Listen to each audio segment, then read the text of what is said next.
വെറുതെ നടന്നു വരുന്ന ഒരുത്തനെ എതിരെ വരുന്ന ആള് തലങ്ങും വിലങ്ങും തല്ലുവോ? അതും ഒരു പെൺകുട്ടി. ഒരു ഉറുമ്പിനെ പോലെ നോക്കിയാത്തന്നെ അവന്റെ മുഖം കാണണം. ഇന്ന് ഒറ്റകൾ ഇവിടുന്ന് ഓടിക്കണം. അത് ശരി.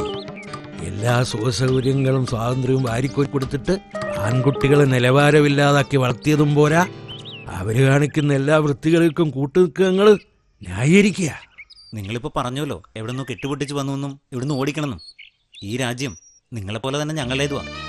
പിന്നെ ഓടിക്കൽ അതിന് നിങ്ങളുടെ ആരെങ്കിലും സ്വകാര്യ ഭൂമിയിലാണോ ഞങ്ങൾ താമസിക്കുന്നത്? അല്ലല്ലോ. അപ്പോ അങ്ങനെ അല്ലാത്തിടത്തോളം കാലം സർക്കാർ തീരുമാനിക്കട്ടെ, ഞങ്ങൾ എവിടെയെങ്കിലും അന്തി ഉറങ്ങണോ അതോ കൂട്ട ആത്മഹത്യ ചെയ്യണോ? എന്നമ്മ കൂപ്പിട சொன்னே? அப்படியா?